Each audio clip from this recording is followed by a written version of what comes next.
За даваа талаа дараад энэ өдрийн мэндийг хүргэе. За хэмдэр мэндийг хүргье. За даваа талаар Дэвид л хичихгүй дөөс зүдэд идэж юм. За даваагаар нь л явчих тий. Та нар санаа сайхан юу байна? Арай юу хийж байна? Ажил их байна уу? За ажил бол яг дуусчихгүй тэгэл хотын асуудал бол дуусахгүй юм лээ шүү дээ. Дуусахгүй асуудлууд донд бас нэг уншиж юм хөгжүүлчихье гээл тэгэл бодоол. Хотынхаа яг ер нь орлогчоор томилогдоод 9 сарын хугацаа үзэж байна. Ерөнхийдөө бол Улаанбаатар дид үтцийн асуудлууд бол одоо тодорхой хэмжээнд нэлээд ойлгочлоо гэдэг нь яг юун дээр бид нэр гацаагаад байсан байна цаашаа өгч гэдэг. Тэгэл одоо тэр гацаагаад байгаа зүйлээ дахиж судалж ойлгож гацааг нь гаргах гал тэгэл явж байна. Би яг нөө сүүлд таныг нөө политик токод ураад яг альбан тушаалтан талаас нь урьж ярилцаад надад болохоор юу бодогдож юу төрсэн бэхээр бас нэг юм чөлөөтэй ярьдаг байсан ингээд дэрэгтэй контент ингээ юу байна гэх яг цэвэр подкаст хэлбэртэй. Тэгээд тэрэн дээр илүү өөрийнхоороо байх боломжтойгоор яг нийслэл хотод хэрэгжүүлээд мега төслүүдээс гадна ер нь хувь хүний юу зорж явж байгаа гэдгээс бас сонирхъя гэж бодож би бас таныг урьсан. Тэгээд урилгын минь хүлээн авсанд баярлалаа. Тэгээд сүүлийн үед уншиж байгаа намайг надад тайлбарсан учраас сонирхолтой санагдсан. Та уншиж байгаа номныхаа талаар манай үзэгчдэд. Би харин тэгээд хоёул өнөөдөр төлөвлөж байгаа тийч энэ. Яриад би яг юугаа бариад ирсэн. Тэгээд яг би сүүлийн үед яг нэг том төслүүдээр илүү ажиллаж байгаа учраас мега project гэдэг. Илүү сэдвүүдээ том төслүүдийг яагаад сонирхоод байгаа нэг үл яг нэг суур их орны эдийн засаг болдог тий. Одоо ч бид нар метротой олчвол гоё шүү дээ. Би зөв хувийн хувьд айх мөрөөдөх. Би ч нэг Оросд цаагдад оюутан байсан. Метрогоор 5 жил яваа сурцсан. Тэгээ Монголд ирэл буцаал амьдрахаа чи түгжирэл стресстэй. Метрогоор байх чи ерөөсө цаг алддгүй. Маш хол зайд. Ерөөсө 5 жил нөгөө унтаж босч байгаа бол овшокос өсөрж гараал нэг яг 15-20 минут яг л сургууль дээр очдог. Яагаад бол метроч ерөөсө нөгөө түгжирнэ гэсэн юм байна. Тэгээ сурцсан хүн чи ер нь бол хотод Улаанбаатар хот маань ингэж цаашаа хөгжих хэрэгтэй юм байвал гоё гэдэг. Энэ гадаадд хүн тодорхой хэмжээгээр амьдраад тасчаар өөрийнхөө хотыг тийм байгаасаа л гэж хүсдэг юм байна л. Би дараа нөгөө Австралийн тэтгэлээр бас Брисбен гэдэг хотод гэр бүлийнхээ хамт 2.5 жил баг 3 жил амьдарч ирсэн. Тэгэхээр ер нь тэгээд Улаанбаатартаа буцаж ирээл хүүхдүүдтэйгээ зөв тийм гоё орчинд л амьдэрсэй л гэж хүсэн шүү дээ. Тэгээ энэ том төслүүдээ тийм зорилгоор Улаанбаатар хотоо сайхан болгоё.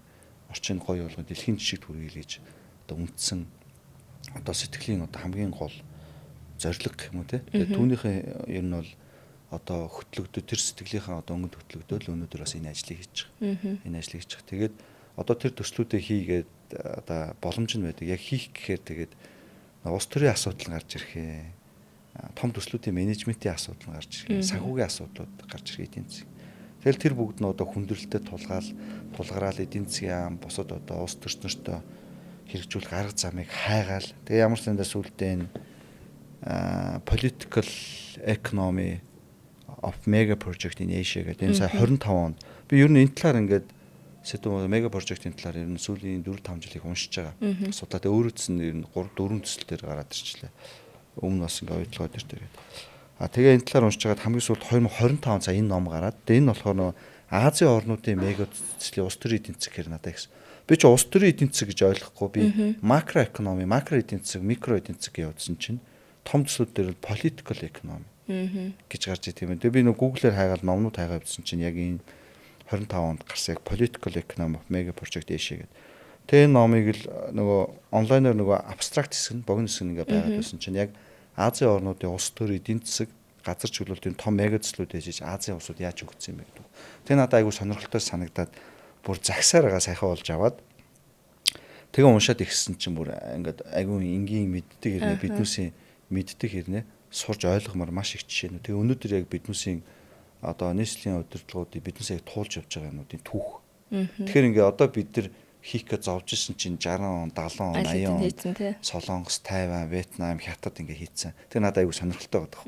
Тэгээ ингээ бүр яг ингээ энийг уншихаар ингээ. Яг өнөөдөр миний хийж байгаа болон манай Улаанбаатарчуудын амьдралыг яг л биднээс туулж байгаа юмыг бичсэн. Тэгэхээр тэр нэг юм 40, 50, 30, 60, 70 жилийн өмнөх. Тэгэл ойрд ерөөсөө энийг уншаал энүүгээр л амьдрал явж байна да. Солонгос, Тайван хоёр эрдэмтний ном гэсэн үү? Тэгээ Солонгос соёлоо Солонгос, Банкшин, Донгван гим гээд Солонгосын одоо улс төр эдийн засаг судлаач хүмүүс юм. Тэгээ яхаа өмнөх нөө политик ток төр би тантай ярилцж байхад ийм 10 бүлэгтэй юм ном байна гэд хэлэхээр нь бас надад бол сонирхолтой санагдсан. Дээрэс нь яг тэр Солонгосын жишээ Азийн орнууд гэхээр бид нартэй хэдий цаг уурын хувьд ойролцоо байх боломжгүй ч гэлээ улс төрийн соёл экономикийн хувьд ерөнхийдөө төстэй байдлаас энэ чинь гарч ирж байгаа шүү дээ. Солонгос гэхэд л ямар ядуу өсөглөнгөөс өнөөдрийн хөгжилд хүрчээд байгаа илээ. За тэгэл нэг Тайван маван гэл бид нар одоо ойр ойрхон юм ярихаар чинь газар нутгийн хувьд хязгаарлагдмал газрууд шүү дээ. Бид нар том зургийн геополитик гэж ярих юм бол гео гэдэг чинь өөрөө газар зүй тий политик гэхээр улс төр газар зүйс хамаарсан улс төрийн асуудлыг бид нар мега прожектээр яаж болгоод байгаа юм бэ гэдэг сонирхолтой байх үднэс бүлэг бүлгээр нь ярилцъя гэж л би өөрөө таныг бас тэгээд ураад байгаа. Тэгэхээр өнөөдрийн хувьд болохоор би зүгээр таны над руу ингэж явуулсан абстрактыг харж агаад Ганам дүүргийн талаар тэр хөгжилтэй яагаад өөрөө тэр хам мөрний хөгжлийн бодлогод яаж тэндээс эхэлтэй байсан юм бэ? Тэрний явж явж нэг Улаанбаатар хотын мега төслүүдтэй яаж холбогдох юм бэ гэдэг талаас нь таныг ярилцъя гэдэг өнөөдөр бас тэрийг гоё ярьж өгөх болов уу гэж бодож байна. За юуны түрүүнд яг Ганамаас эхлээд Ганам стайл гээл. Одоо яг бүгд мэддэг болсон шүү дээ. Ганам стайл PSY-ын дууг. Тэр нь бол бид нар бас анх тэр клипийг л үзэж бүгдээрээ Ганам дүүрэг гэх нэг баячуудын дүүрэг байдаг гэх тээ. Дэлхийд даяараач бас гарсан тээ. Тэгээ яг энэ номны яг хамгийн ихний жишээ нь яг Ганам дүүргээр эхэлж байгаа тээ. Ганам стайл PSY гэл байна. Тэгээд яг энэ Ганам дүүрэг байдаг шүү дээ. Тэгээ ингээ уншаад ирсэн яг биднээс амьдрал. Тэгээд харж байгаад бол яг хуу Сеул хотын тухай ярьж байгаа тийм Сеул хот маань яг голоор одоо хан голтой хам мөрөн хан ривер гэдэг хан голтой. Тэгээ хуучин бол яг хуу түүхэндээ бол ингээд том гол учраас гол маань их үерэлдэг. Одоо манай сэлб туулмуу шиг. Тийм учраас Сеул хот ч хам мөрнийхөө дээдлэлт байсан байна. Яг дээдлээс төвн. Тэгээ хам мөрнөөр хязгаарлагдчихдаг. Тэгээ дээр үед болохоор хүмүүс гүүр мүр их барьж чадахгүй. Тэгээ гүүр барьснаас их үерлээд гүүр нь эвдэрчдэг байсан учраас бол ер нь бол хам мөрнийхөө дээдлэлт одоо Солонгосын нийслэл түүхэндээ амьдэрдэг хам мөрнийхөө яг хойтлол гэсэн. Тэгээд ингэж байжгаад сүүлд хам өрнийхөө уртл руу тэлэх төлөвлөгөө гаргаж ирээд төлөвлөлөд хөгжиж байгаа. Одоогийн бол Ганам дүүрэг болохоор яг хам өрнийхөө зүүн урталт нь яг хам өрнөөсөө залгаад байдаг. Тэгээ анх бол яг түүхэндээ ингээл хам өрнжих үерлээл Ганам дүүрэг байгаа тэр хэсэгт бол зүгээр тариачд голын хажууд учраас тариачд байдаг. Тэгээд тариа урамлаа ургаад тариачд ногоогоо хураагаад сөүлийн иргэдэг хангадаг одоо газар тариалан бүс нутаг байсан. Тэгээ 1900 одоо Солонгосын түүхэнд Пак Жинхэ гэдэг сайн ерөнхийлөгч байсан юм шиг. Би бол тэр хүний түүхийг сайн мэдэхгүй. Өөрийнхөө тэгээд яг энэ ном дээр гарч байгаа бол Солонгосын ерөнхийлөгч 66 оны хувьд дахиад нөгөө ерөнхийлөгчийн сонгуульд өрсөлдөхтөө Ганам дүүрэг Солонгосыг бол хөгжүүлнэ. Тэгээд Гёнгбу экспрессвей гэдэг Гёнгбу хурдны замыг Сеулээр яг тэр Ганам дүүргийн хажуугаар гаргуулад Босон хот хүртэл том хурдны зам тавина. Хам өрнийг хөгжүүл Сеулийг томруулна гэдэг улс төрийн амбицтай нэлээд одоо тэгж сонгуульд өрсөлдсөн. Тэгээд сонгуулиар бол Пак ерөнхийлөгч дахин өмнө Солонгосын ерөнхийлөгч бол сонгогдсон. Бэ тийм ээ. Тэгээд тухайн үед тэр юуныхаа Гёнгбу экспрессвейг хурдны замаа хийн гэсэн хийхэд бас яг доод ингээ бүх шатанд сайн ажил хийдэг хүн хэрэгтэйсэн. Тэгээд тэн дээр Босооны бульдозер мэйер гэдэг бульдозер хочтой хотын дарга Ким Хон Ок гэдэг Босооны хотын даргыг шууд 66 онд Пак ерөнхийлөгч болон гутаал Сеулийн хотын дарга болол тэгэл ерөөсөө манай бульдозер хотын даргад Кимд Сеулийг хөгжүүлээд хам мөрний хөгжүүлэлт төлөв гаргаад хам мөрөндөө эргэнч цасан гүүрүүдээ хийн гэдэг үүрэг даалгавар өгсөн байна. Тийм. Тэгээд дээрэс нь тэр Гёнгбу хурдны замыг хийнгээд тэр Гёнгбу хурдны замыг бол хийж ихэлсэн тэр бульдозер хотын даргаар хийлгүүлсэн юм түүхтэй. Тэгсэн чинь одоо Солонгосын эдийн засгийг аварсан бүх солонгосуудын хотуудыг холбосон ганц суур дэд үтцэж яг энэ хийсэн зам ус. Тэгэхээр эндээс бас юу гэж бодож хэлэх вэ? Бид нар олон улсын байгууллагуудын бас судалгаа хийсэн илүү зарим юм сайн ус төрч хүний мэдрэмж бол үнэхээр сайн. Одоо ингээд Солонгос чинь 66 оноос хойш өнгөрсөн түүх шүү дээ. Бид нар эргээд энэ 70 жилийн өмнөхийг ярихад одоо бол энэ Гёнгбу экспрессвей бол Солонгос эдийн засагт том улсаар бол хамгийн өндөр үүрэг гүйцэтгэсэн байдаг. Тэгэхэд бол тухайн үед одоо 66 67 оны үед л олон улсын байгууллагын судалгаанууд бол дандаа эсрэг судалгаа өгч. Тэгээд Пак ерөнхийлөгч бол энийг хийлгэснээрээ Солонгос өгдсөн. Тэгээд энэ Ганам стайл энэ Ганам дүүрэг үүсэх бас гол юм байна. Хан мөрнийг хөгжүүлэх төлөвлөгөө Miracle on хан мөр ингээд хотоо урагшин Сеулээ хөгжүүлэхийн тулд хам өрөндөө өөр гүүрнүүд тавих. Одоо бид нар нөгөө туулгал төмөр зам дээгүүр сүүл шин гүүр, нарны гүүр гэж бахан гүүрнүүд хийж хаан улдуур уушаа хөгцсөн шүү дээ. Нөхөн гарцууд хийж дээ.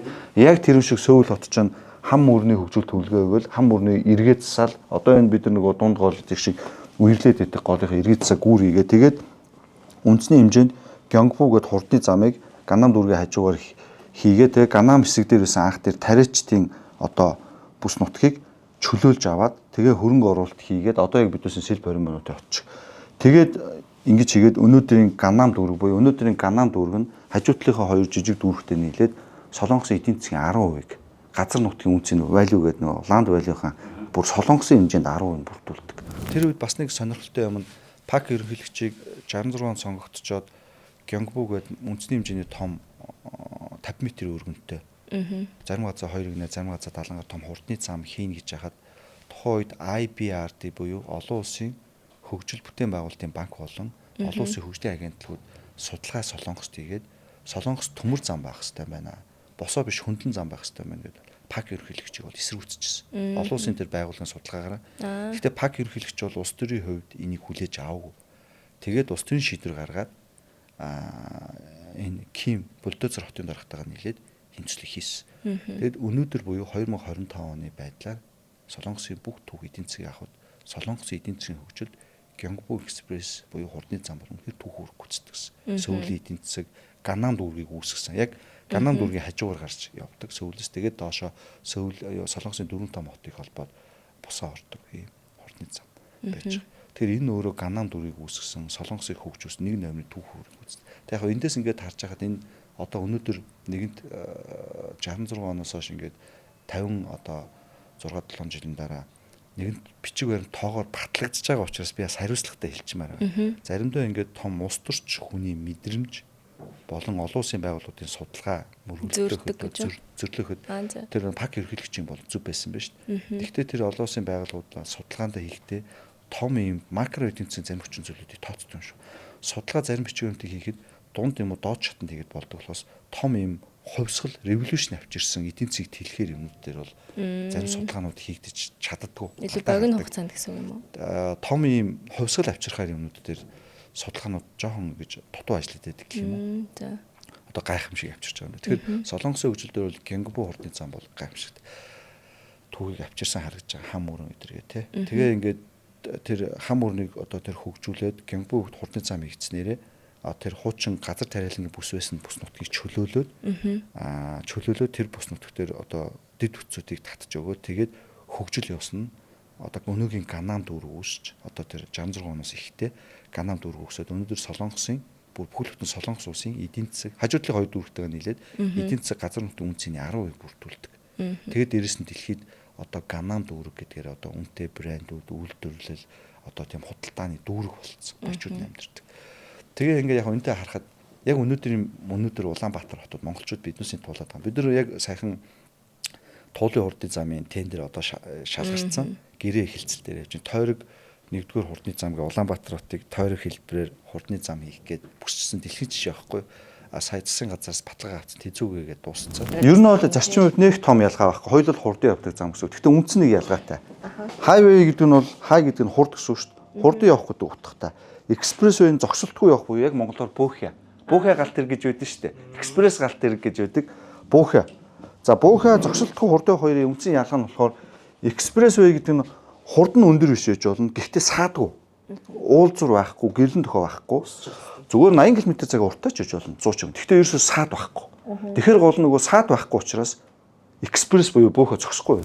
Тэгээд 7 сарын 23-нд баг гэрээ байгуулалт төвшөнд очсон гэдэг мэдээлэл гэдэг чинь нийслэлээс одоо бол туулын хурдны зам бол гэрээ байгуулах хэлцээр дээр явж байгаа. Тэгэхээр яг өнөөдрийн энэ одоо туулын хурдны зам гэдэг чинь яг тэр экспресс байхгүй 6 игнаттэй буюу тэр яг Сөүлийн Ганнам стайлыг үүссэн яг Гёнгбу экспресс гэж байж одоо яг тэрний л үүрэг юм байна. Тэгээ би бас яг одоо ингэ бодохоор тэгсэн чинь өнгөрсөн жил сонгуул болоод Нямбатар дарга дахиж хотын дараагаар үлдээд улс төрийн үед ингэ байхаар тэр хотын дарга одоо улс төрийн үед болохоор бол энэ туулын хурдны зам ч юм бол өмнө нь бол яг байх ёстой гэдээ яригдчихсэн. Гэхдээ яг энэ байх ёстой мэн ингэ зориулж шийдэлж авч байгаа нь бол Нямбатар засаг дарга шүү дээ. Тэгээ ингэ харахаар яг тэр ПАК ерөнхийлөгч Ким хотын дарга Тэгээд тухайн үед шийдвэр зориглож гаргаад зарим бага хэмжээний эсэргүүцэл байгаа улс төрийн хувьд солонгох хэрэгтэй. Тэр нөө IBRD гэдэг олон улсын байгууллага нь энэ хурдны зам байх ёсгүй бүр төмөр зам байх ёстой тэр дүгнэлт гаргаад өгч штеп бүр амар. Тэгэхээр чин тэр ерөнхийлөгч чинь ингээл яг хүнд байдалд орж байгаа пак ерөнхийлөгч. Гэтэ пак ерөнхийлөгч энийг яг зориглоод тэр Босгоны хотын дараа Сөүлийн хотын дараа 1966 онд тэр Ким Хёнг Окыг бүр томилж байгаад тэгээ хам бүрний хөгжлийн төлөвлөгөөд хийсэн байгаа. Тэгээ өнөөдөр бүр солонгосын хөгжлийг бүр хамгийн гол юм болсон. Надаа ингээд таны яриг сонсоор нэг асуулт ингээд толгойд дээр шууд орж ирээд байгаа байхгүй.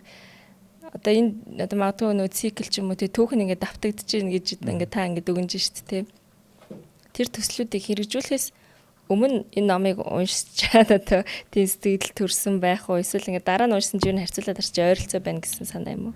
Одоо би яг нөө процесс дундаа явж байгаа шүү дээ. Би энэ номыг бол өмнө уншаагүй байсан. Саяхан л уншсан. Би яг өөрөө яг ийм одоо туулын урдны зам хүннүүгэл аюу олон төслүүдтэй. Тэгэл ингээл улс төрчид Монголын эдийн засгийн нартай ярихаар тодорхой хэмжээнд ойлгохгүй. Тэгээд нөгөө ажил хийхэд нөгөө тодорхой хэмжээнд бачимдуулаад байгаа нөгөө эрхчлөлөг нь олгож өгөхгүй те. Ялангуяа эдийн засгийн. Тэгээ энэ олон улстай яаж явд ингээд түүх судалж эхлэхгүй. Тэгээ түүх судалж явсаар гад номоо олоод тэгээ яг солонгосын жишээг унсан чи яг биднээс өнөөдөр тэр Улаанбаатар хот бол яг проблем гэж. Одоо Улаанбаатар ч нам хүүхэд байхад би очиж хотын хүүхэд штэ.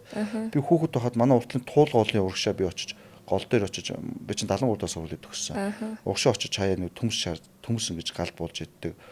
Их таймны гүр гурвалжингийн гүртээ урагшаа хаан ул дүр хөгжиг байсан. Тэгээд бид нэр эдийн засаг сайн болоод энэ миний одоо төгссөн 73-аас сургуулийн урд хуучин тээврийн төвчнүүд одоо нарны гүүр бариад тэгээд хэд хэдэн шинэ гүүрүүд бариад доогор түхнэн гарч иж уртлын манай туулгоороос уршаа хаан ул дүүрэг шинэ хэсэг маань хөгжиж ирсэн шүү дээ. Тэгээд бид нар өнөөдөр дөнгөж хурдны зам буюу экспрессвей хийх гээд байж ин тэ тойрог хурдны замаа. Тэгээд дээрэс нь өнгөрсөн жил Нямбатар хотын дараа улс төрийн үед агүй зоригтой гарч ирж одоо бид нар хийж. Тэгэхэд яг солонгосын 66 оны түүхийг бид нар пак ерөнхийлөгч Ким хотын дараа энэ хам уурны хөгжүүлэлт төлөө. Тэгээ хам уурныхоо урагшаа гарыг хам уурын сөүлийн төв болгоё гэд. Тэгээ хөгцөөр гоод хам уурн чинь одоо сөүлийн төв. Одоо бид нар хөгцөөр гоод манай туулын туул голчин төв зайсан бол өөрөө баг манай ганам болж штэ. Зайсан манай ер нь яг ижилхэн байхгүй да. Туул чинь ерөөсөө Улаанбаатар хотыг боомлж исэн, гүүрнүүд бариад гарсан, хан уул хөгцсөн. Зайсан манай өнөөдрийн ганам сөүлийн чинь ганам дүүрч яг хам уурныхоо урталт тэгээд хам уурны хөгжүүлээ хурдны. Одоо бид нар хурдны зам эдийн засгийг тэлэхэд хурдны зам дутаад байгаа байхгүй. Тэгээд улс төрийн пак ерөнхийлөгч гарч ирсэн Ким хотын даргатай гэдэг шиг ингээд манай Нямбатар дарга бол улс төрийн яг зоригтой тэг шийдвэрлэж улс төрийн улс төрчхөөс илүү яг зориглоод том юм их орны эдийн засгийг хөдөлгдөг мега төслүүд дээр явдаг хүн айгу ховор үт юм шиг. Тэгээ Нямбатар дараа бол яг энэ дээр гарч ирсэн. Тэнгүү яг энэ номын чинь гол нэр нь бас мега прожект эдийн засгийг хөгжүүлээд байгаа. Улс их орн тэгээ мега гэдэг чинь өөрөө нөгөө 16 зэрэгт буюу маш том л гэсэн. Сая долларуудаар ярьдаг эмчтүүдийг л мега прожект гэж байна. Тэгэхээр ингээд 66 70 оноос хойш Азийн орнууд дэлхийн ерөнхий хөгжүүд бол том мега төслүүд хийвч. Бид нар бол одоо мега төслүүдэд ойлгохгүй зарим улс төрчд нь ингээл би өөрөө нөгөө улс төрд ажиллаж байгаа юм болохоор энийг хэлээд байгаа шээ зүгээр чөлөөтэй яар гэсэн учраас би нөгөө миний хийж байгаа ажилтай өнөөдөр холбогдлолтой.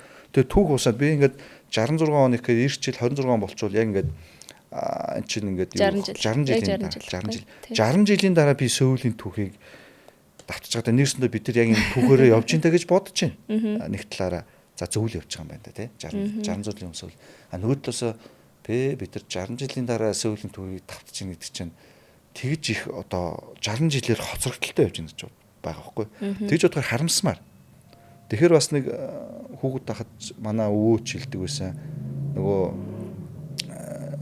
хэвийн хүн бол өөрөө нэг алдаа сурдаг. Тэнэг хүн бол бусдын алдаанаас сурдаг. Тэнэг хүн бол алдаач сурдаг ч үлээ. Тэгээд ухаантай хүн бол бусдын алдаанаас төрүүлээд уншиж судлаад суралцдаг гэдэг шиг бид нар яг Улаанбаатар хотоо хурдан хөгжүүлээ сайхан амьдрий гэж бодвол уншиж судлаад одоо байгаа нөхцөл байдалтайгаа бодиттой холбоо жоохон төрүүлээд бодиттой хийчмээр байгаа гэж боддتي. Тэгж бодвол Азийн улсуудын мега төсөл улс төр олсон гэхээр нь сонирхолтой санагдал уншаа. Тэгсэн чиг биднүүсийн түүх. Тэгээд нөгөө Gangnam Style гэж дуугийн бүгдээрээ мэддэг учраас одоо өнөөдөр вайрал болж байна шүү дээ.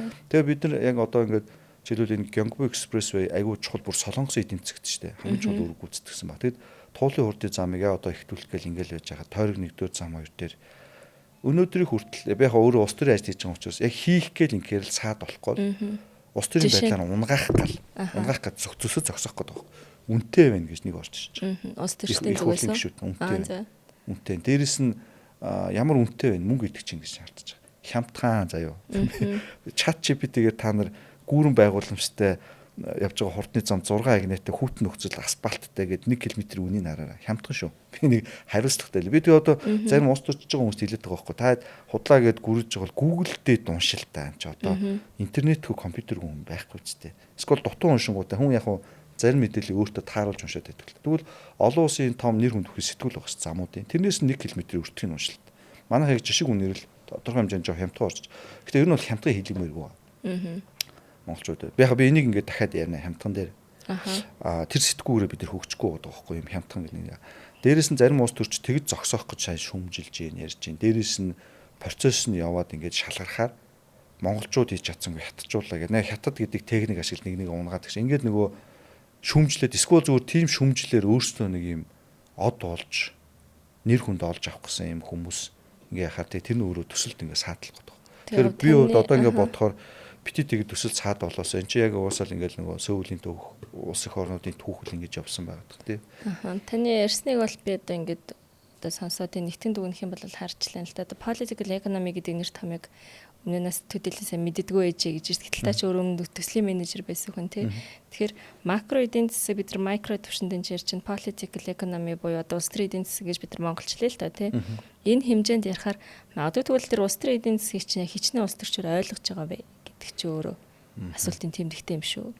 Нэгдүгээрт те хоёрдугаарт одоо бид нар шиг одоо ингээд юм landlocked буюу хоёр орны дунд их газрын төвшөндөө биднэрт бол далайд гарц байхгүй хоёрхан орнд ингээд хилээр зааглагдж байна те юм landlocked одоо орны хувьд бид нар л мега төслийг харж бүр 60 жилийн дараа хэрэгжүүлж байгаа. Миний хувьд бол баг олц юм шүү гэж би хараад байгаа байхгүй. Би бол тийм хоцорсон гэж бол бодохгүй. Яг л бид нар эсхий гэрээсээ одоо салаад 100 жил ч яг үндэ болоогүй байна. Одоо л ингээл аймагуд 100 жил ингээл байгаа шүү дээ тий.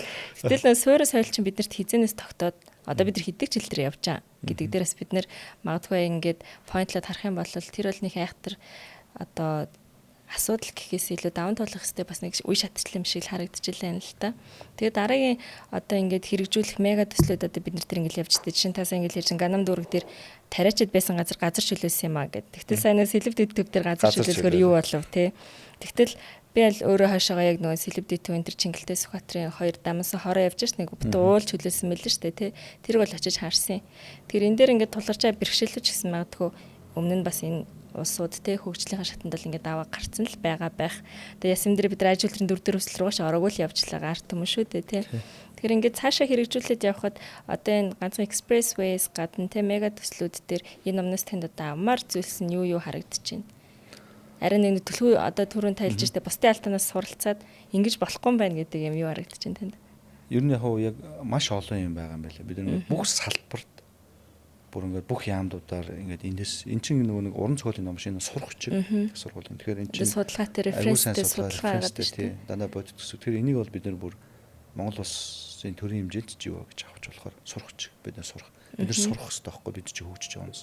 Бусдын сайн чинь хаасан шүүмжлэхээсээ сурж унших хэрэгтэй. Тэгэхээр манай бүх яамдууд энэс сурж болохоор. Гэхдээ би эндээс юг хамгийн сайн сураасаа гэд одоо нэг юм хоёрхон зүйл онцлуулвал яг эдийн засаг гэж political economy. Гэхдээ нэг макро эдийн засагт аягүй сайн ойлгох хэрэгтэй. Тэгээ эндээс улс төрчид эдийн засагч нар хоёр маш сайн ойлгох хэрэгтэй. Яг тэгвэл том одоо орчин үеийн зах зээлийн эдийн засагт төслүүд хэрэгжүүлэх гэхээр л санхүүгийн менежмент л яригддаг юм билээ. Тэрэн дээр л эдгээр чинь 60, 70, 80 онд аягүй их алдаал сураал, хууль журам гаргаал, одоо 50, 88 солонгос тэгэл болохоо ягаал бослог гаргаал, зарим зөв юм хийж яхад иргэдэнд босоод унгаагаал. Та түрүүлж тест газар чөлөөлтгөл те. Бид нар ч нэг солонгост ингээл нэг сүүлийн үед кинонууд гаргаад нэг эмээ гуанза авах гэсэн чил гангстер дээр зодоод газар юмд булаах гал байдаг те. Тэр чин одоо энэ сэдв шиг бид нар газар чөлөөлт явуулсан юм билээ л. Тэр кинон дээр нөгөө тэр гуанзны зөв юм шиг харуулдаг бол солонгостой болохоор тэр нь чөлөөлж солонгос энэ тэрх шинжлэх аягүй зөв болсон байдаг. Тэгээд бүр солонгосч аягүй болоос амиа орсон гэж. Аягүй олон жил тэндээ амьдэрсэн гэсэн чинь манад бол одоо ч арай тэр төвшөнд очиог бид нар ч нөгөө сүлд очсон юм чинь. Тэгэхээр ингээд сурах зүйлүүд маш их байна. Гэхдээ хамгийн түрүүнд ойлгоогүй бол эдийн засгийн ойлголт. Political economy ойлголт. Макро би бол өмнө макро эдийн засаг гэж боддог гэсэн чинь political буюу улс төрийн эдийн засаг гэсэн юм даа шүү дээ. Тэгэхээр дэлхийн улс төрийн эдийн засгийг л маш сайн ойлгосоо гэж би бодож байгаа. Бид нар тэрэн дээр хамгийн их тэрийг ойлгодгүй, мэддэггүй. Манай Монгол улсын хэмжээнд улс их орны хөгжүүлийг бол хамгийн их хоцорж яваа, хамгийн ойлголт бүр 0 ойлголттой салбар бол улс төрийн эдийн засаг. Тэгээ макро эдийн засаг. Энээсээ болоод бүх юм боогод байт юм байна гэж би бол дүгнээд байгаа. Нэг зүйлийг чухалчлаа. Тэгээд тэр болцвол цаашаа мега төсөл улс төрийн систем гэл ингээл бүх юмуд нь бол болчих واخ. Гэхдээ бид нар бол энэ номыг бол сурах чиг гэж бол багаж авч болохоор уншиж өөрөөр хэлбэл тэр нэг улс их орны ашигын төлөө тодорхой нэг алсын арга харсан бол улс төр дөөрч тэр эдийн засгч тэр тийшээ нэг зүг рүү чиглүүлээд удирдах тухай цогцоололт. Тийм, цогцоолол яг зөв тийм. Эдийн засгийг макро эдийн засгийг улс төртөйг ойлголдуулаад цогцоор нь явах асуудал.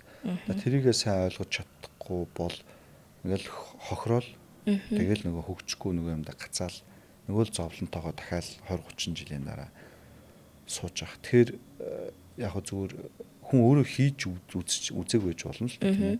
Тэг гэж л ном байгаа гэж боддоо шүү дээ. 100 жилийн өмнө байгаа ч юм уу 40 50 жилийн дараах түүхийг уншиж судлах гэж тий. Тэр хүмүүс нь алдаа оноогоо бичсэн. Тэгээ бид нар өнөөдөр тэрийг нь уншиж судлаад тэгээд тэднүүсийн алдааг л давтахгүй тул төрүүлж ойлгох хэрэгтэй. Тийм учраас ялангуяа энэ шийдвэр гарч байгаа улс төр ч юм уу хариуцлагатай олон нийтэд нэр хүндтэй хүмүүс жоохон ингээд яг одоо энэ интернет байна шүү дээ. Чат GPT ч юм жоохон юм уншиж судлаад жагаад ярьдаг байхгүй. Шууд сэтгэлийн хөдлөөр их яриад байдаг тий. Тэр нь буцаагаад нөгөө зарим асуудлуудыг хүндрүүлээд иргэдэд зүгээр таалагдаад байгаа юм сэтгэл төрүүлээд попор гэж ярьдээ шүү дээ. Тэгж яриа тэгээ ингээд асуудлуудыг хүндрүүлээд байдаг. Бид нар бол өнөөдөр одоо нэгэндээ үнэнгээ хэлээд тэгээд цаашаа хөгжих цаг нь болцсон гэдэг. Одоо би чи өөрөө Улаанбаатар хотод өссөн хүн. Тэгээд хүүхдүүд маань ч байна. Монголдоо ч амьдрал цаашаа эндэл хөгжөөсөл гэж боддог хүн. Тэгэхээр тэрийг л одоо зорж байгаа. Тэгээ хоёулаа хааштай нөө Пак Чунхи хэрэглэгчийг ярьсны цэцгэн одоо зөвхөн хүн би нөгөө нэг номоос үндэслээд бид хоёр өсө подкастинг ч би өчтөрж байгаа мэдээлэл цуглуулж хаарсан. Тэгсэн чинь яг тэр Gyeongbo Expressway буюу хам мөрний эргэн тойрныг хөгжүүлснээр Солонгосын эдийн засаг зөвхөн дүүргийн асуудлыг шийдээд байгаа юм шиг ирнэ 40%-аар экспорт нэмэгдсэн байт юм лээ тухайн Expressway-ээр те. Тэгэхээр тэр зорж байгаа зүйл нь ягаад ингэ хэрэгцээтэй юм бэ бид нар чинь ингэж харьцуулж харах critical байдлаар сэтгэх гэдэг юмнаас бидэрт хэрэгтэй юм болоо гэж бодсны үдээс өнөөдөр би бүр өөрөө бүлгийн сонгоод те та ганама яриад өгөөч. Ном аваад ирсэн байлээс манай хариулж ном харуулж би бүр түрүү орж ирэнгүүтээ ингээд хараа Пак Чунхи гэдэг би нөгөө ийм сайн алдартай ийм лидер хүмүүсийн талаар түүхүүдийн ажлын талаар түүх унших дуртай. Яг л нөгөө одоо яг хөдөө нэг тодорхой хэмжээний ажлаас игээд надад их ажлын стресс гэдэг байхгүй. Тэгэхээр яг энэ хүмүүс яг над чиг стрессийг туулаад тэр хийгээ явахаар яг тэр хүнтэй ярилцж байгаа юм шиг. Айгуу сонио яг ийм түүхэн хүмүүсийн талаар бичсэн ном алдаа оноо. Тэгэл ингээл бүх л хүмүүс шүмжлэн штэ. Тэг ингээ харахаар ингээ нэг жоохон тайвширдаг нэг талаараа. Нөгөө талаараа яг ийм сайн бадитайгаа буюу сайн найзтайгаа ярилцсан юм шиг. Тэгээд дээрэс нь өөрөө би айгуу зүв явж байгаа гэдэг дотоод сэтгэлийн хүчээ авдаг. Тэгэхгүй бол хүн чинь амьдрал ингээл өдөр шөнөгүй ажил хийгээл энэ хүмүүс их шүмжлэн. Зарим ажил дээр мэдээ төгсөн байхгүй ч алдаа штэ. Хүн чинь алдаж онж сурдаг юм чи. Тэгэхээр чи хүмүүс чинь нэрэл дэвшлэн хүн санагдана болчихмоо юм шиг. Тэгэхээр энэ хүмүүсийн төвийг унсгаар бүгдээрээ яг алдсан дэвсэрдэг. Тэгээ босоод хийдэг. Тэнгүүд чинь тайвшираа за зүү явж байгаа юм байна гэдэг нэг сайхан хүнтэй ярилцсан юм шиг болдог. Тэгээ өөрөө дээрэс нь юм их мэдэж авдаг. Миний сонирхол өөрөө энэ бүтээн байгуулалт тахгүй индастри. Тэгээ би энэ түрүү орж ирчээд Пак Чунхи гэдээ харчаад яг юм байна да гэх. Тэгээд бас айрын хөтлөгчтэйгөө манай айрын хөтлөгчийн маань аав нь Солонгосын юм гэдгсэн тийм. Тэгээд Солонгосын талаар холбогдолтой юм байхаар нь яг сонирхоод бас хувь тавилангийн ирэхээр таарч. Тэгээд би бас айгу нэг талаараа ингээд ийм инженер шинжлэх ухаан үзэлтэй юм шиг ирнэ. Нөгөө талаараа айгу нэг намтарчсан хувь тавилан энергид итгэдэг. Энэ шинжлэх ухаанаараа батлагдчихсан тийм. Тэгээ таарах хэвээр хүмүүс таарах хэвээр газараа таарад таарах хэвээр юм цаг үеэр юм болдог гэдэг шиг бас тэг санагдаад байдیں۔ Одоо магадгүй бид бүхний одоо хэрэгжүүлэхээ зорж мега төсөлчсээс тэрнийх нь нэг хэсэг байж болох байхгүй. Мега төслүүд нь тэгж таарсан. Өнөөдөр би тэгж ажилд ор таарсан. Засагт Нямбатар засагт дарахтаа анх хүүхэд багтаа төсөл дээр 17 он танилцчихсан. Би төгс улс төр намын хүн биш шүү дээ. Би чинь инженер хүн байхгүй. Бүтээн байгуулагч. Аж үйлдвэрийн салбарт л одоо 17 жил ажиллаж байгаа л. Би нөө таны намтрыг харсан өнгөрсөн жилийн сонгуулийн сурталчилгаанд ашигласан материалаас нь тий Улаанбаатар төмөр замын засварчнаас эхэлсэн гэхээр бас тэр ч бас нэг тодорхой залуу насныхаа тодорхой хугацаа ингээ бүтээн байгуулалтанд зориулсан байгаад шүү дээ тий. Тэр энийг цаашаа та ингээд хэрэгжүүлээд явах зүрх зэрэг нэгаа бол заавал хэрэгжүүлээрэ. Одоо Солонгосын одоо хүмүүс яг та бүхэн ярьслах магадгүй сонсон шүмжилж магадгүй Пак Чунхиг өөртөө жишлээ гэж бодож магадгүй зүгээр энэ чинь битэр жишээ авч ярьж байгаа гэдэг нэг төртөө ойлгосон. Хоёрдугаар Пак Чунхи хэрэглэгч яагаад ингээ одоо хүртэл Солонгосын ард түмэнд те хэдий одоо эмгэлтэйгээр төгссөн ч гэлээ те. Солонгосын арт юм бол түүнийг би бас нөгөө номын ууших сэдэлтэй л болчиход байгаа. Яг олон жил нөгөө засаглаж явж байгаад хамгийн сүүлийн төгсгөлт нь бол амиа алдаад л дуустдаг юм л та. Одоо захиалгатаагаар амиа алддаг гэсэн үг тий. Тэгтээ солонгосын түүхийг эргүүлсэн. Солонгосын одоо түүхэнд тавьсан. Арт түн бол эцгээ гэж хүндэлдэг юм байлээ тий. Тэгэхээр бит хоёрын бас өнөөдөр ингээд подкастын сэдв яг Пак Чун Хэ ерөнхийлөгчийн төвлөрсөн эконом дүүргийн те тэр хамбурны бүтээн байгуулалтын талаар ярьсных.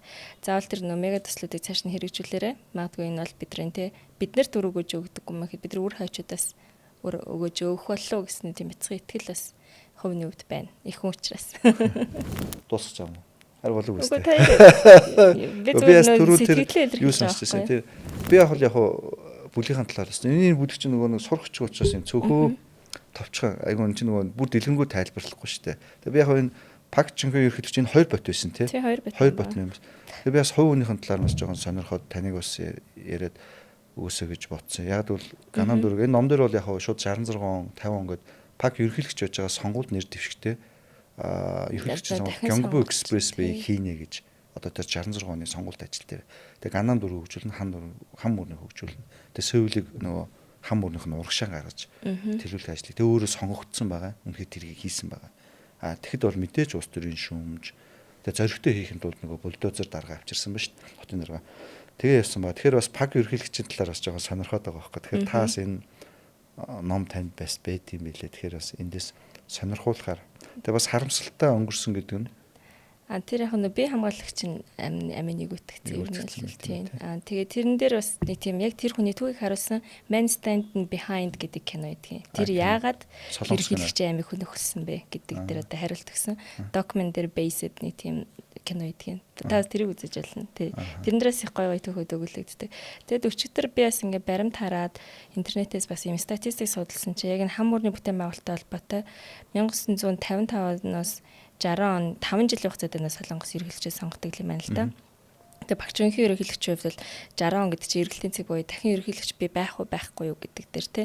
Тэгээ бүтээн байгуулалтын асуудлууд дээр тэр нэг хам мөрний бүтээн байгуулалтын асуудал ороод ирэхээр та түр ярьж штэ олон улсын байгууллагын дүгнэлтийг хүлээж аваагүй гэд.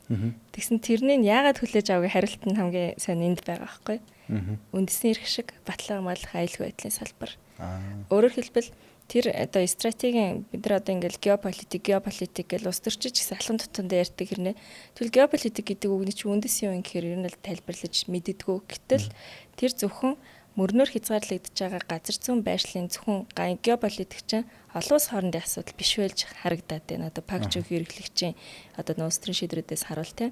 Зөвхөн голын наан цаанд байгаа чинь л өөрөө бас бидний дотоодын геополитик. Миний газар зүй улс төр хоёр яаж одоо ингэж тий одоо хоорондоо холбогдох юм те логик холбоос нь хаанаага юм ч гэдэг юм уу. Тэгэнгүүт тэр голын цаадах газар нутгийг хөгжүүлэх сонирхол гадаадын бусад улсуудад байхгүй ажил те. Солонгос хөгжиж юм бол экспорт нэмэгдээд биднээс авах импорт нь буурна. Тэгтэл одоо Солонгос улсын хувьд бол энэхүү том бүтцийнхаа одоо тэ шилжилтүүдийг хийснээр бид нар экспортлогч орн болно гэдгээс нэгэн зорилготой.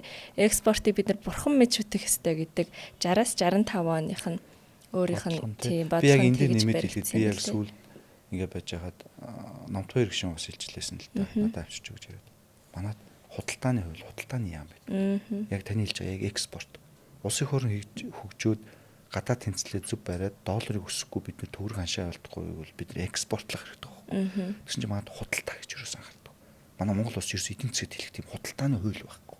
Бид нар дээрс нь экспортын талаар барих бодлого бас сул байна. Тэгэхэд гарч уус яаж өгч ингээд яг ингээд айгүй сонь юм зөндөөд өгд юм л ингийн харч марч юм шиг тий. Тэгээ дөрөвний IBRD гэдэг хоёул олон улсын байгууллагууд яг тэр одоо байгаа олон улсын байгууллагуудыг бол гүжирч байгаа юм шиг. Гэхдээ яг зүгээр яг тэр судалгаа яг том юм хувьсгал гарах шийдвэрүүд дээр 100% үнэн гардаг бол бас айгүй эргэлзээтэй юм шиг байна. Тэгэхээр ингээ улс их орны хөгжлийг томоор харж байгаа удирж байгаа хүмүүс бол тэрэн дээр зөв мэдрэмжтэй судалгаа хийгээд дотоод мэдрэмж хийж байгаа төрцөө удирдах ч үнэ. Тэр бас их чухал юм байна гэж би энэ Пак ерөнхийлөгчийн хувьд яг энэ гаргасан шийдвэр. Өөрөө тэр IBRD IDA буюу International Development Agency буюу олон улсын хөгжлийн агентлаг шүү дээ. Би одоо энэ бодиттой түүх баримттай учраас л үнэн хэлчихээ хариуцлагатай. Үгүйгөө тахад л хийсэн байгаа шүү дээ. Пак ерөнхийлөгч улс төрийн шийдвэр. Тэр нь одоо өнөөдөр Солонгос эдийн засгийн ерөөсөө суурь. Эдийн засаг хөгжсөн. Тэгж бодохоор бид нар бас зарим судалгаа юм дээр нэлээд сайн улс суурьтай ханддаг. Тийм л байх ёстой болов гэж бодоод байна. Тэгээ нэг талаараа олон улсын судалгаа үүсгэсэн юм шиг те. Тэгэхээр таны хэлж байгаа аюу зүг бах л да нөгөө геополитикийн асуудлууд те байсан байх гэдэг. Цагт цааш нь судлах хэрэгтэй байна. Бид бүхний одоо магадгүй өнөөдөр ингэж зарж мега прожектууд те алста нөгөө үндэсний эрх ашигт өөр ямар нөлөө үзүүлэх вэ гэдгийг том зургаар нь хэрэг харж байгаа бол тэр бас одоо суурьндээ судалдаг байгаасаа судалснаа бас хамгийн гол хуваалцах хэрэгтэй. Ер нь бол манайханд нэг алтай байдаг. Одоо чинь би та бол нийслэлийн засаг дээр орлогчтой. Би бол ил шүүмжилдэг. Судлаад байдаг судалгааныхаа үр дүнганд бол хуваалцаач. Хуваалцахгүй бол тэр чи яагаад тгий шийдэд байгааг бол хүн ойлгохгүй байхгүй тий. Тэгэхээр цаашдаа бас энэ үр дүнгуудыг хуваалцдаг. Нэг ч гэсэн ингээд нийслэлийн удирдлага өөрөө нээлттэйгээр энийг би хүргье гэж байгаад нь бол миний хувьдаас илүү энэ бол сайшилтай бас нэг дараагийн үйл явц гэж харж байгаа. Тэгэхээр цаашдаа та үнийг одоо хэрэгжүүлэхийн тулд те битэрэн подкаст гэсэн юм бол энэ мэдээлэл судалгааг те хуваалцж байгаа нээлттэй болгож байгаа хэлбэр байхгүй. Тэгэхээр өөрөө хүмүүс нээлттэй байна гэдэг нь мэдээлэл өөрөө урсгал сайжрахын хэрээр хүмүүсийн ойлголт нь харьцангуй критикэлтэй. Хүн чинь нэг юм харьцуулах юмтай байж зөв оюун дүгнэлтэнд хүрдэг шүү дээ. Тий. Тэгээд нөгөө гол сэдвээ яг мартах чинь гэдэг шиг те. Ганам дүүрэг чинь бол яг Солонгосын мега project. Тэгээд яг ганам дүүрэг бол энэ Гонгбо экспресс энэ мега төсөд тахгүй мега project. Мега project гэж бид нар Монголд сая нэг багаж жил гарын өмнөөс ярьж эхэллээ шүү дээ тий. Тэгэхээр өөрөө одоо бид нар бол мега төслүүд гэж ярьж эхлэх болсон. Мега төслүүдийг хотод улсад хийжиж улсын эдийн засаг тэлдэг. Улсын эдийн засаг тэлжиж бидний амьдрал сайжрах болохоос ш эдийн засгаа тэлээгүй байж байгаа хүний амьдрал сайжрахгүй. Жижиг л бол хүн ам ихсээд энэ хэрэглээ нэмэгдээд байна. Тэр эдийн засгийг өөрөө суур үйлдвэрлэлээр дэд үтцэн тэлэх хэрэгтэй. Өнөөдрийн биднээсийн амьдраад байгаа энэ суур дэд үтц бол социализмын үед хийж өгсөн дэд үтц шүү. Бид нар сүүлийн 40 жил бол юм хийгээгүй шүү. Өнөөдрийн Солонгосын эдийн засгийг дэлхийд тэргүүлж, дэлхийд Солонгосын соёлыг түгээсэн Gangnam Style дуу гарах үндэс олсныг 1966 онд Пак ерөнхийлөгч бол үндсийн тавьж энэ том мега төслүүдийг хийсэн. Ингэж өнөөдрийн Солонгосын эдийн засаг дэлхийд бас тодорхой хэмжээнд өндөр явж байгаа Gangnam Style гарсан түүхтэй. Тэгээ тэр нь болохоор хам өрний төлгөө Gyeongbu Expressway 2-оос Gangnam дүүрэг хөөсч ингэж явсан түүхтэй. Яг базаад ярих юм. Сүүлийн үед хүмүүс мега гэхээр бас жоо харлуулах гэдэг үгийг те. Нөгөө офшор данс шүү юу гэж хэлээ гэлээ те. Офшор гэдэг чинь зөвхөн эргийн чамд оншор офшор гэл тэр байдаг шиг зөвл байдаг л одоо түүхэндээ бол сайн үр гүйцэтгсэн л процессууд юм билээ. Би дараагийн хуулийн дугаарууд дээр бас эдийн засаг чөлөөт бүс татварууд хууль эрх зүйдээр яад ингэдэг нь бас дэлгэнгүй яриг гэж бодож байгаа. Тэгэхээр би Gangnam-ын дүүргээс авч үзээд өнөөдөр Улаанбаатар хот юм бол яг энэ Улаанбаатар хотын голын туулгоол манай зайсан өнөөдөр байгаа хотын дарга туулын хурдны зам гэсэн нэгдсэн тойрог нэгдүгээр зам тий өнөөдөр энэ одоо сэлб голын үер гэдэг бол яг л Солонгос улсын тэр 50 60 70 он хам өрний үер Gangnam дүүрэг Gyeongbu Expressway Пак ерөнхийлөгч Ким Хёнг Ок хотын дарга хам өрний хөгжүүлэлт төлөвлөгөө Солонгос эдийн засаг гэл том мега төслийг хэрэгжиж өнөөдрийн Солонгос улс бий болсон гэдэг энэ бүх зүйлийг бол бид нар түүхэнд яг тавтаал араас нь явж байгаа юм байна 60 жилийн дараа гэхдээ тэгжил ер нь бол дүгнж байгаа. Тэгээ мега төслүүд бол энэ үр аяг ач холбогдолтой эдийн засаг одоо сайхан амьдрах эдийн засаг гэж ярих хүмүүсээс аяг хол байт юм. Орчин чинь сайхан амьдрна гэл зүгээр нэг эргэн таа гарангууд тий амьдралын чанар төгжрэлгүй метрогоор явах боломжтой, тарамбаагаар явах боломжтой. Том хотод ирнэ цэвэрхэн хотод гоё ногоон байгууламжтай тий дээрэс нь гоё төлөвлөлттэй бохирдол баггүй юм хотод л амьдрахын суурь чинь л ерөөсөө энэ яриад байгаа эдийн засаг мега project гэдэг зүйлүүд юм байна л гэж саалах хэрэгтэй.